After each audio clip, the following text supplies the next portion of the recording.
Shot, Enamul Haque Bijoy, stand and delivered, ছক্কা। অপেক্ষণ batsman Enamul Haque Bijoy, তবে ফ্লিক শট, এনামুল হক বিজয় টাইমিংটা প্রপারলি করতে পেরেছেন, বিশাল ছক্কা। Sweet part of the bat, দুর্দান্ত টাইমিং, যেই ধরনের বলে যেমন সাজা হওয়া প্রয়োজন। Shot, Enamul Haque Bijoy, stand and delivered, ছক্কা।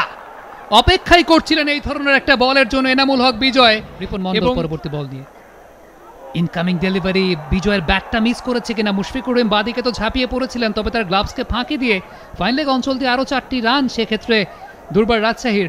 Ripon Mondal back of the length delivery ছিল, ভেতরের দিকে ঢুকেছে এনামুল বিজয়, জাস্ট জায়গায় দাঁড়িয়ে থেকে গাইড করতে চেয়েছিলেন থার্ড ম্যানে, তার ব্যাটকেও ফাঁকি দিয়েছে, উইকেট কিপারের গ্লাভসও ফাঁকি দিয়েছে।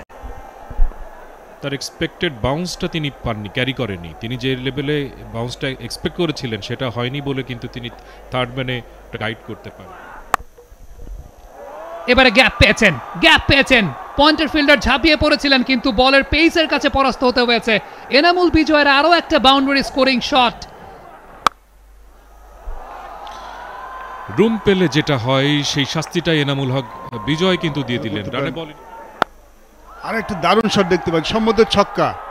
It is, yes it is. এবং তানভীরের পরে বল, এবারে কিন্তু রিভার্স সুইপের চেষ্টা, আউটস্ট্যান্ডিং, টিপ কাভার অঞ্চল দিয়ে বল চলে গেছে সীমানার বাইরে। It's a 6।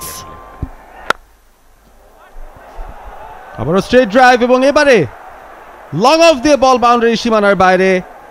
মাইলস্টোন পেয়ে যাবেন কিনা এনামুল হক বিজয়? ইয়েস, পেয়ে গেছেন। তারা কিন্তু এগুলো নিয়ে অ্যানালাইসিস করে। চমৎকার একটা শট ছিল রিভার্স সুইপ। আসলে আমি যেটা বলছিলাম যে ইয়াসিরের যে পাওয়ার হিটিং অ্যাবিলিটিটা রয়েছে করেছে আজকে। পরে বল তুলে মেরেছেন Enamul Haque Bijoy. It's a 6 again. ওভারের পরের বল, এবারে আরো একটা শট ম্যানুফ্যাকচার করার চেষ্টা, ব্যাটে বলে কানেকশনটা ঠিকঠাক হয়নি। উইকেট কিপার তিনি ছিলেন প্রস্তুত, মুশফিকুর রহিম, অবশেষে ভাঙলো ইয়াসির আলী রাব্বি। এনামুল হক বিজয়ের 140 রানের ম্যামথ পার্টনারশিপ, 90 বলে 140 রানের পার্টনারশিপে ভাঙন এনামুল বিজয়। তিনি ফিরছেন প্যাভিলিয়নে আউটস্ট্যান্ডিং একটা নক খেলে। চমৎকার ব্যাটিং করলো, ক্যাপ্টেন্স নক যেটাকে আমরা বলি। দায়িত্ব নিয়ে যখন আর্লি উইকেট পড়ে গিয়েছিল সেখান থেকে নিচটাকে বিল করেছে, তারপর ইয়াসিরকে সাথে নিয়ে 140 রানের একটা পার্টনারশিপ করে দুর্বার রাজশাহীকে একটা ভালো ভিত ঘোরার ক্ষেত্রে ভূমিকা রেখেছে। এবং চমৎকার ক্যাপ্টেন্স নক বলতেই হবে, 51 বলে 165।